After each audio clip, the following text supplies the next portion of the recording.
네, 항공우주산업, 그러니까 카이에서 부정취업 청탁이 있었다라는 내용들이 나왔었는데요. 여기에 부정취업 청탁을 했던 사람의 이름이 특정됐습니다. 이정현 전 새누리당 대표 친동생인 2학년 YTN 콘텐츠 제작팀 부국장인데요. YTN은 이 부국장에 대해서 대기 발령을 내렸습니다. 그렇군요. 이정현 전 새누리당 대표 친동생 이모 YTN 부국장이 조카를 하필이면 또 그 지금 문제가 되는 카이에, 항공우주산업 카이에 부정 입사시켰다는 의혹이 제기됐는데, 방송국에서 의혹 제기만으로 대기 발령을 내지는 않는데 보통, 대기 발령을 냈다는 건 방송국 내에서 문제가 됐다는 얘기네요, 제대로. 네, 수사가 진행되면 그에 따라서 인사조치도 밝기로 했다고 YTN이 밝히고 있습니다. 이분이 노정면 기자라든가 그분들한테는 자리를 주면 안 된다 이렇게 말했던 그분 맞죠? 네, 그래서 노조에서는요, 소위 적폐 인사로 규정하면서 문제 제기해왔던 인사입니다. 그러니까요. 해직 기자들 복직하면 자리를 주면 안 된다 등등의 발언을 해서 문제가 됐던 보도를 내가 본 적이 있는데 그분이 이제 이렇게 연루된 거군요. 네. 알겠습니다. 방송국에서도 이런 일이 있고요. 또 다음 뉴스는요? 네, 도널드 트럼프 미국 대통령이 현지 시각으로 5일에 다카 프로그램을 폐지한다고 공식 발표했습니다. 다카 프로그램은 불법 입국 부모를 따라서 미국에 들어온 88만 명의 불법 체류 청소년들의 추방을 유예하는 프로그램입니다. 오바마 대통령이 도입한 프로그램인데요. 5년 만에 뒤집어진 겁니다. 이게 이제 이런 거거든요. 아이들은 잘못이 없다 이거거든요. 한마디로 다카 프로그램의 정신이라는 건 부모들이 예를 들어 먹고 살기 위해서든 어떤 이유에서든 불법으로 체류하고 있다. 어떤 비자가 만료됐는데도 계속 체류하고 있다든가 그렇다고 해서 부모들을 추방할 수는 있지만 아이들은 아무것도 모른 채 왔잖아요. 혹은 와서 낳은 아이들도 있어요. 아니면 2-3살 때 온 아이들도 있고 이 아이들은 이미 미국에서 미국 교육을 받고 미국인이 돼버렸거든요.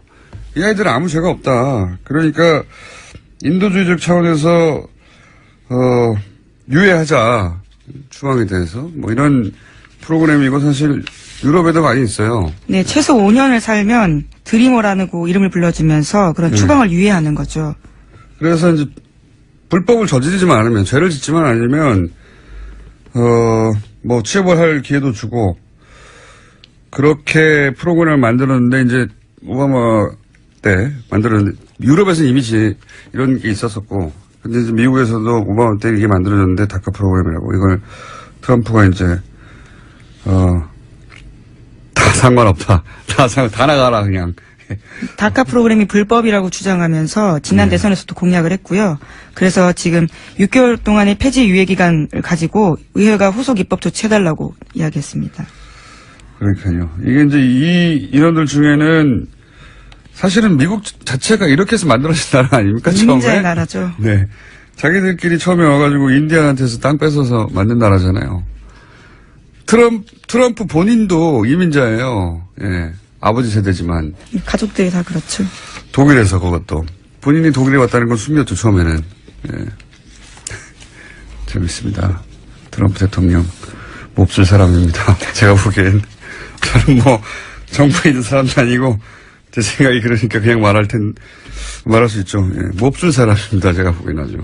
중국이 바라보는 북한은, 자신들이 6.25 때 사람을 보냈지 않습니까? 일종의 혈맹 관계라고 볼 수 있는 거죠. 좋은 말로 표현하면 혈맹이고 실제로 자기들은 이 지역이 미국에 의해서 주도되는 걸 막기 위해서 자신들의 사람들 수십만을 보내고 많은 사람이 여기서 죽고 간신히 지켜낸 자신들의 뒷마당 같은 거란 말이죠. 예. 중국 입장에서 보자면.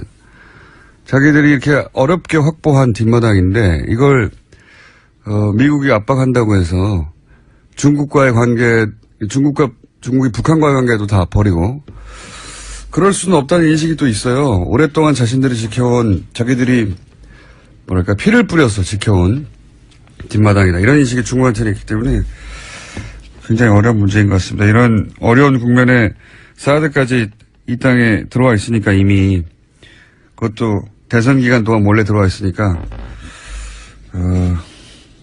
방송엔 적합한 단어는 아니지만 환장할 일이죠.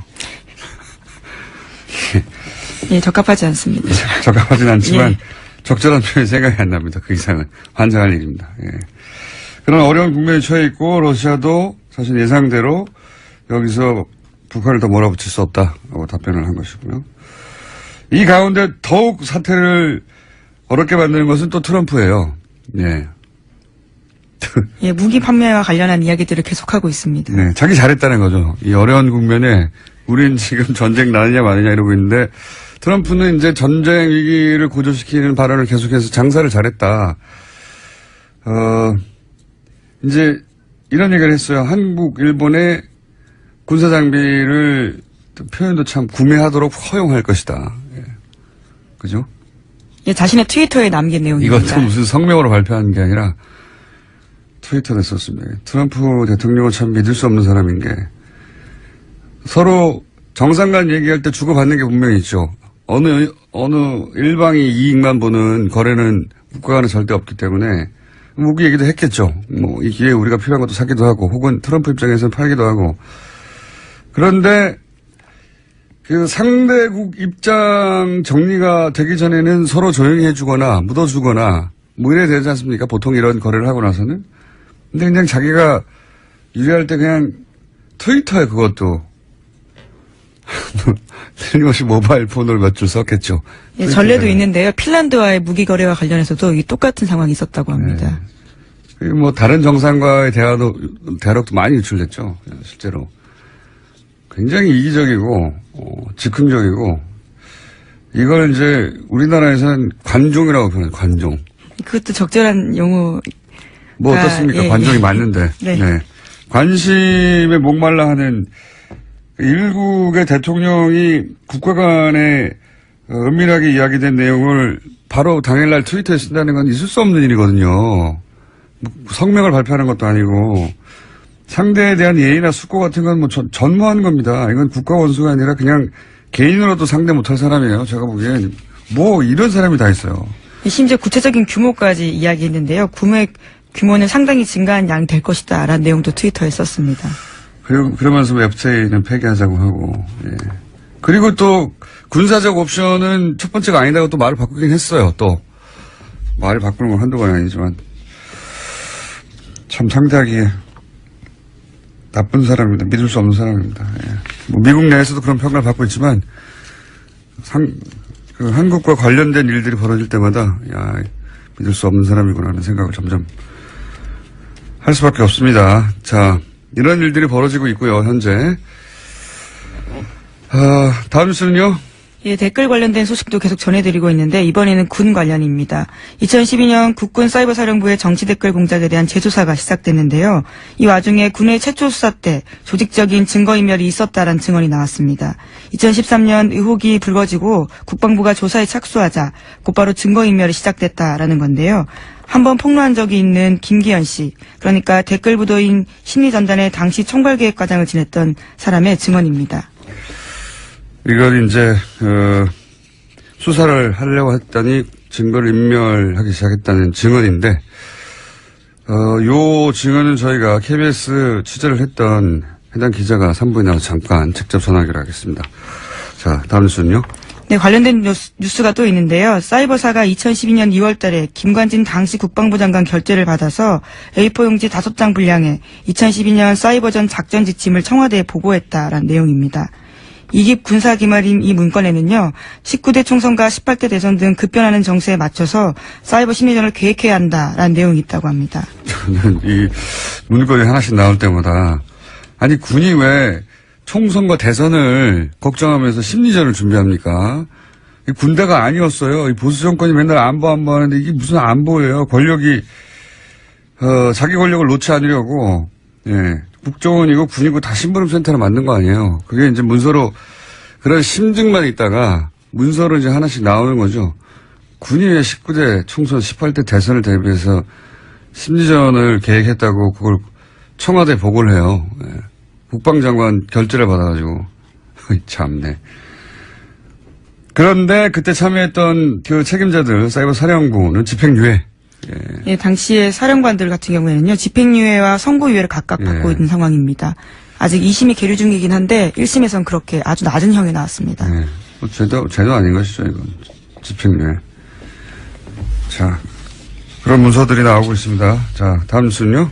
네, 검찰이 2011년 KBS의 민주당 도청 의혹 사건에 대해서 재수사에 들어갔다라는 겁니다.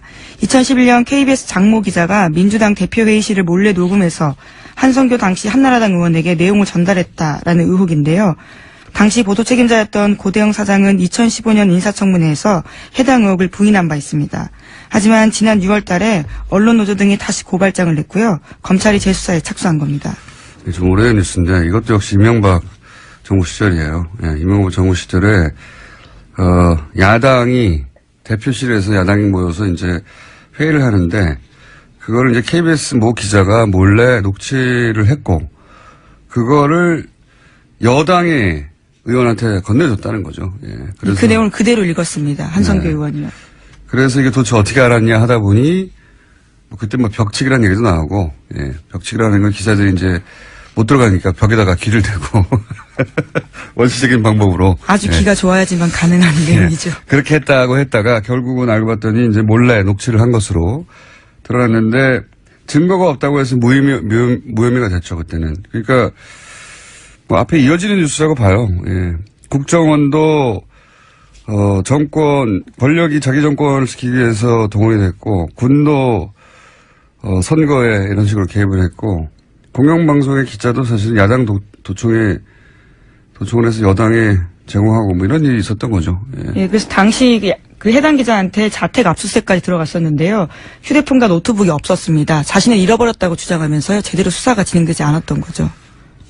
뭐 잃어버렸을 수는 있습니다만 절묘하게 잊어버린 거죠. 예. 어쨌든 그래서 다 위야무야된 사건인데 따지고 보면 또 굉장히 또 큰 일인 거죠. 예. 공영방송 기자가 야당을 몰래 도청을 해서 그걸 여당 중진 의원에게 주고 그걸 또 공개해서 공격하고 이런 일들이 있었다는 거죠. 예, 도청 자체도 큰일인데요. 정치 개입까지 했다면 정말 큰일인 거죠. 그럼 군도 국정원도 공영방송도 그런 일들에 다들 동원이 됐었다. 이런 뉴스로 들으시면 될 것 같고. 자, 벌써 2, 3분밖에 안 남았네요. 브리핑할 시간이. 자, 또 어떤 일이 있었습니까? 다른 건 아니지만 환장할 일이죠. 예, 적합하지 않습니다. 적합하진 않지만 예. 적절한 표현이 생각이 안 납니다. 그 이상은 환장할 일입니다. 예. 그런 어려운 국면에 처해 있고 러시아도 사실 예상대로 여기서 북한을 더 몰아붙일 수 없다라고 답변을 한 것이고요. 이 가운데 더욱 사태를 어렵게 만드는 것은 또 트럼프예요. 예. 예, 무기 판매와 관련한 이야기들을 계속하고 있습니다. 네, 자기 잘했다는 거죠. 이 어려운 국면에 우린 지금 전쟁 나느냐 마느냐 이러고 있는데 트럼프는 이제 전쟁 위기를 고조시키는 발언을 계속해서 장사를 잘했다. 이제 이런 얘기를 했어요. 한국, 일본의 군사 장비를 표현도 참 구매하도록 허용할 것이다. 예. 그죠? 예, 자신의 트위터에 남긴 내용입니다. 이것도 무슨 성명으로 발표한 게 아니라 트위터에 썼습니다. 트럼프 대통령은 참 믿을 수 없는 사람인 게 서로 정상 간 얘기할 때 주고받는 게 분명히 있죠. 어느 일방이 이익만 보는 거래는 국가와는 절대 없기 때문에 무기 얘기도 했겠죠. 뭐 이 기회에 우리가 필요한 것도 사기도 하고 혹은 트럼프 입장에서는 팔기도 하고. 네, 한국 항공우주산업 그러니까 카이에서 부정취업 청탁이 있었다라는 내용들이 나왔었는데요. 여기에 부정취업 청탁을 했던 사람의 이름이 특정됐습니다. 이정현 전 새누리당 대표 친동생인 2학년 YTN 콘텐츠 제작팀 부국장인데요. YTN은 이 부국장에 대해서 대기 발령을 내렸습니다. 그렇군요.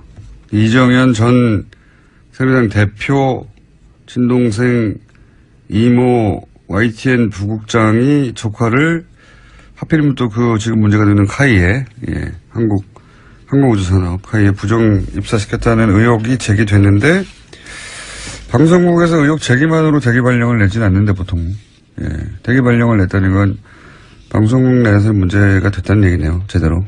네, 수사가 진행되면 그에 따라서 인사조치도 받기로 했다고 YTN이 밝히고 있습니다. 이분이 노정면 기자라든가 그분들한테는 자리를 주면 안 된다 이렇게 말했던 그분 맞죠? 네, 그래서 노조에서는요, 네. 소위 적폐 인사로 규정하면서 문제 제기해왔던 인사입니다. 그러니까요. 해직 기자들 복직하면 자리를 주면 안 된다 등등의 발언을 해서 문제가 정부에 있는 사람도 아니고 제 생각이 그러니까 그냥 말할 수 있죠. 예, 몹쓸 사람입니다. 제가 보기에는 아주. 중국이 바라보는 북한은 자신들이 6.25 때 사람을 보냈지 않습니까? 일종의 혈맹 관계라고 볼 수 있는 거죠. 좋은 말로 표현하면 혈맹이고 실제로 자기들은 이 지역이 미국에 의해서 주도되는 걸 막기 위해서 자신들의 사람들 수십만을 보내고 많은 사람이 여기서 죽고 간신히 지켜낸 자신들의 뒷마당 같은 거란 말이죠. 예. 중국 입장에서 보자면.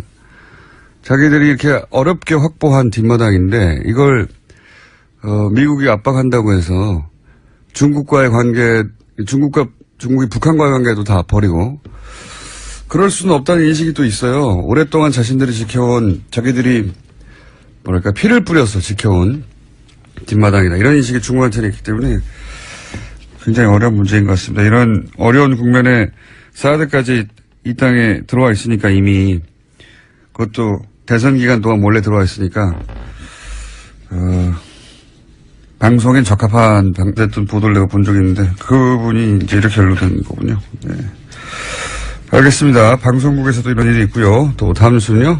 네, 도널드 트럼프 미국 대통령이 현지 시각으로 5일에 다카 프로그램을 폐지한다고 공식 발표했습니다. 다카 프로그램은 불법 입국 붕호를 따라서 미국에 들어온 88만 명의 불법 체류 청소년들의 추방을 유예하는 프로그램입니다. 오바마 대통령이 도입한 프로그램인데요. 5년 만에 뒤집어진 겁니다. 이게 이제 이런 거거든요. 아이들은 잘못이 없다 이거거든요. 한마디로 이 다카 프로그램의 정신이라는 건 부모들이 예를 들어 먹고 살기 위해서든 어떤 이유에서든 불법으로 체류하고 있다. 어떤 비자가 만료됐는데도 계속 체류하고 있다든가 그렇다고 해서 부모들을 추방할 수는 있지만 아이들은 아무것도 모른 채 왔잖아요. 혹은 와서 낳은 아이들도 있어요. 예. 아니면 2-3살 때 온 아이들도 있고 이 아이들은 이미 미국에서 미국 교육을 받고 미국인이 돼버렸거든요. 이 아이들은 아무 죄가 없다. 그러니까 인도주의적 차원에서 유예하자. 추방에 대해서 이런 프로그램이고 사실 유럽에도 많이 있어요. 네, 최소 5년을 살면 드리머라는 이름을 불러주면서 그런 추방을 유예하는 거죠. 그래서 이제 불법을 저지르지만 않으면 죄를 짓지만 않으면 취업을 할 기회도 주고 그렇게 프로그램을 만들었는데 이제 오바마 때 만들었는데 유럽에서는 이미 이런 게 있었었고 근데 이제 미국에서도 오바마 때 이게 만들어졌는데 다카 프로그램이라고 이걸 트럼프가 이제 다 상관없다. 다 나가라 그냥. 다카 프로그램이 불법이라고 주장하면서 지난 대선에서도 공약을 했고요. 그래서 지금 6개월 동안의 폐지 유예 기간을 가지고 의회가 후속 입법 조치해달라고 이야기했습니다. 그러니까요. 이게 이제 이 인원들 중에는 사실은 미국 자체가 이렇게 해서 만들어진 나라 아닙니까? 이민자의 처음에? 나라죠. 네. 자기들끼리 처음에 와가지고 인디안한테서 땅 뺏어서 만든 나라잖아요. 트럼프 본인도 이민자예요. 예. 아버지 세대지만. 가족들이 다 그렇죠. 독일에서 그것도. 본인이 독일에 왔다는 건 숨겼죠, 처음에는. 예. 재밌습니다. 트럼프 대통령 몹쓸 사람입니다. 제가 보기엔.